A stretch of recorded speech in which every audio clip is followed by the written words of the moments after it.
Birmingham City, of course, now no longer in charge John Eustace, more in charge Wayne Rooney. Wayne Rooney took over. And thus far, it hasn't worked out for Wayne, Darragh. 2 losses from 2. Where do you fall in this debate, if you like, Darragh? Was there the odd raised eyebrow or two at Peterborough United when Wayne got the job, bearing in mind that John Eustace was going along all right and had them in 6th? I don't know about Peterborough United, but definitely on my podcast last week we discussed it. It was an eye raised by me. What are you doing? If you take Rooney's name out of it and look at his managerial record, that alone wouldn't give him an interview in a League 2 job. I don't quite get it. I've seen the job he's done in the States, the style of football at the end of Derby. The fella at Derby, his number 2, who went on to Hull, is doing brilliant. You know, Liam Senior. Yeah, he was like a big part of the coaching setup. Yeah, I don't quite understand what this is. You know, is it American owners now, Birmingham and Tom Brady's involved? There's a touch of Hollywood now about the place. John Eustace, we played them in pre-season. We beat them in pre-season, but you could tell they were building something good. We spoke to Gary, the recruitment director, about what they were trying to do, and I thought Eustace was getting the tune out of them, and they started really well. A couple of our ex-players in there. And you're in the top 6. The Birmingham fans have had years of nonsense. And finally, they've got a bit of stability now with a new owner. You're in the top 6. And you go and pull what actually happened a few years ago when they brought Zola in. I think they were in the playoffs under Gary Rowett at the time. They brought Zola in. And then what transpired after that was nonsense. So I can understand the boos, you know, after a couple of games. After 2 games? Yeah, because it makes no sense, the decision. They're talking about long-term philosophy and he's going to do this and he's going to do that based on what history? One of the greatest British players ever. But based on what history as a coach? But do you think at Derby he did kind of okay there with the threat of liquidation, the club were going into liquidation, the problems of money, losing points, still scrambling for results there. It's a point that Mark's meant to go back. He had transfer embargoes to worry about there. Yeah, he did. Well, with all due respect, it was Derby. It was like, that's his first job as a manager. Do you think he was qualified for that job? I think Rossini did a great job. I think, you know, Wayne got handed that job. It was always the idea when he was brought over, he was going to be the manager eventually. I think, look, I hope it works out for him. He's done nothing yet to prove to me why he should be paid what he's paid as a manager in the Football League. And it irks me because there's loads of great managers in League 1 and League 2 who would never get an opportunity of managing a Birmingham. But if their name was Rooney, they'd be top of the list. That drives me mad. He can't sometimes. help that, though. No, I'm not saying he should, because he's made a fortune all his career, and him and his agent, good for business. And this isn't a personal attack on him. What I'm saying is that sometimes I look at football, and I've seen it before. You get these guys who get great jobs, Lampard, other people, and there are people in our industry, Martin, who had the minerals to go out and become managers, coaching, took their badges, worked their way up, won promotions. Years of it. They don't get these. It was a shame. John Eustace was treated very badly. He won the last 2 games he was in charge of. For goodness' sake, what were they? 4th or 5th in the table. Now they're slipping down. Wayne has actually come out, Jim, and he said. It's very interesting because he said to the players at half time in the last game, look, this is on me. Are you ready to play this kind of football? Now, no one's going to put their hand up and say, by the way, I'm not. What kind of football, Martin, is it? I think he was trying to be more progressive, trying to go through the compartments, trying to build from the back. Did you watch DC United in America and the way his teams played? Did you? Yes, I've watched the MLS. I've watched a lot of the football. And what were they, direct? I watched it. I wouldn't say they're direct, but I would say it was fur coat, no knickers. Okay. So all I'm saying is, what is the idea here? So it wasn't effective football, basically. Yeah. Can you compare the MLS to the other? I just get frustrated when I hear people talk about we've got a certain way we want to play and a certain this and whatever else, and we've done that this season ourselves. But we've done it the way we've said we were going to do it, and these people come in based off what? What have you done before? Show me what you've done before. Yes, as a player, you played under great managers and they did all of this, but what have you shown me so far? And I think he's managed over 100 odd games now. So show me that. When we played, we played his Derby County. It's not quite working right now. We got relegated from the Championship. You were at a game. We beat his Derby County. Right at the last minute. Yeah. Did you see Derby playing this progressive football that was unbelievable? Not particularly on that day. Yeah, but with due respect, he was losing players hand over fist there, wasn't he? But it's the start of the season, Martin. This was like one of the first games in the Championship. But when it comes to Darragh, when it comes to giving people opportunity, though, it could be argued that you've denied others opportunity by reappointing Darren all the time at Peterborough. No. I've given loads of people opportunities. I've hired loads of managers. They used to call me. I was in 4-4-2 once next to a picture of Deadly Doug back in the day when I was only like 31. That's how many managers I went through at the start. I would always give anyone. I've given academy coaches opportunities to be manager. I've given non-league coaches opportunities to be managers. I've given League 2 managers opportunities. Managers from Scotland, Ireland I've interviewed. I give anyone an opportunity. But you wouldn't give a former big name player like Rooney an opportunity? I would want some body of evidence that they would drop down to League 2 or League 1.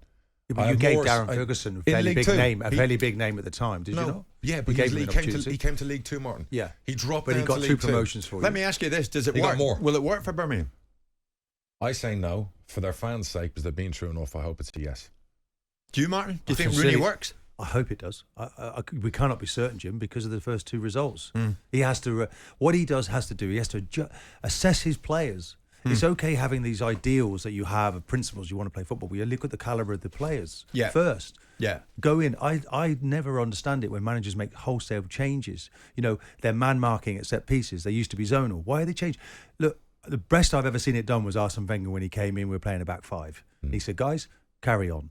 At the end of the season, 10 months later, we changed it to a back four. And then we saw he implemented his ideas. By the way, we didn't do bad. We finished third that season by the way we did. But the wholesale changes puts the manager on trial. And it's not the manager on trial, it's the players.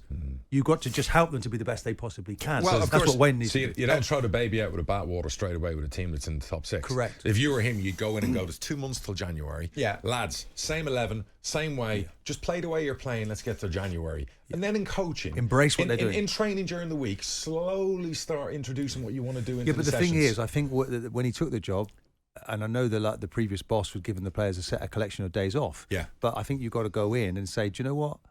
We're in every day, guys. Sure. Because there's new messages here. Not too much, but this is where we're going to work now.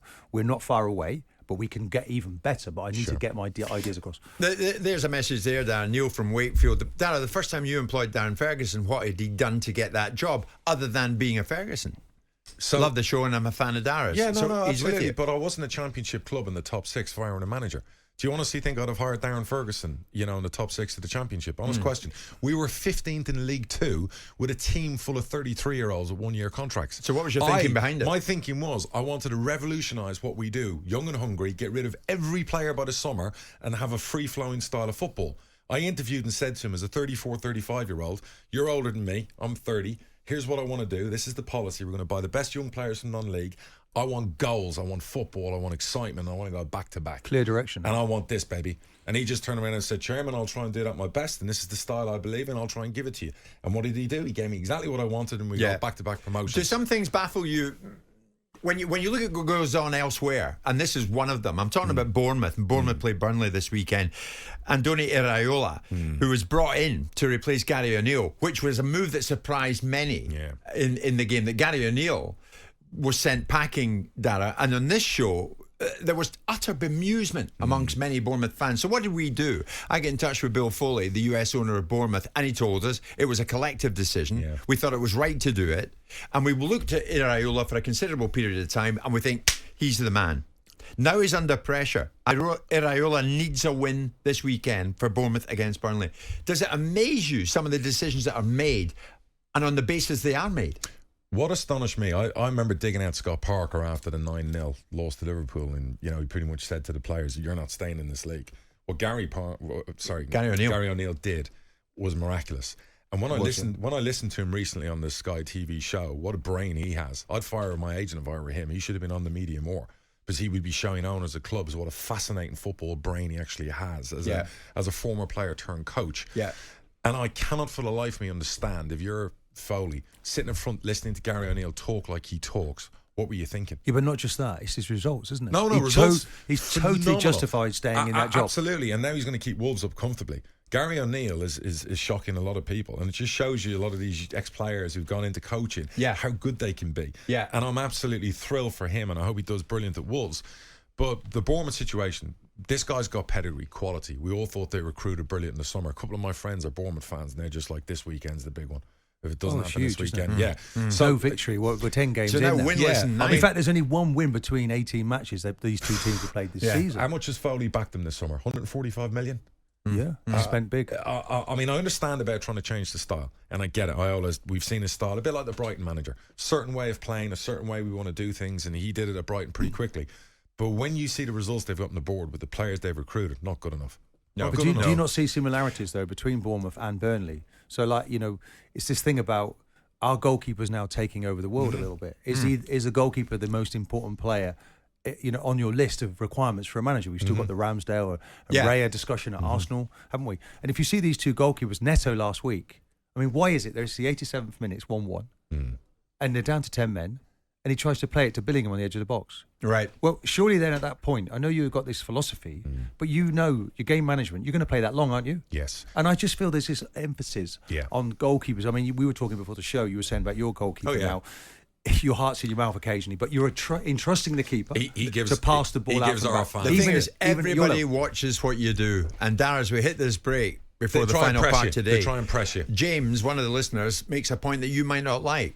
Jim, tell Darragh he's the least progressive owner in the EFL. I'm a Peterborough United fan. When we got promoted to the Championship, instead of recruiting experience, he started a National League fullback on the opening day of the season. Never invests when we get promoted. Do you want me to answer that now or go to the break? Give me your best now. So, in response to that, I'm the least progressive owner. Fair enough. Look, he's got an opinion. I can't turn around and say he's wrong because we've been relegated from the Championship. We've never been quite good enough. We try our best. We have crowds 9 or 10,000. I don't have deep pockets like some of the owners. I can't go out and give a manager of Peterborough 10, 20 million to spend in transfers in the Championship. So he's got a point. But he's got a point to a point whereby we spent the season we went up to the Championship, I think we spent 3 million in transfer fees. That was more than 8 clubs in the Championship that year. Now, we didn't pay 10, 12 grand a week wages, but the biggest problem we had was, Jim, players didn't want to come to us in the Champ that would have come to us at the top of League One. Why didn't they want to come to us or even speak to us? Frightened of a relegation on their CV. So you're always fighting that ocean. Sure. Give me 20,000 supporters on a Saturday or 25,000. Yeah. I guarantee you, under me, we'd have been top 10 every season. Every season. All right. But I love our fans. Jim White and Simon Jordan. Monday to Friday mornings from 10. On AM, on DAB, via the talkSPORT app and on your smart speaker. talkSPORT.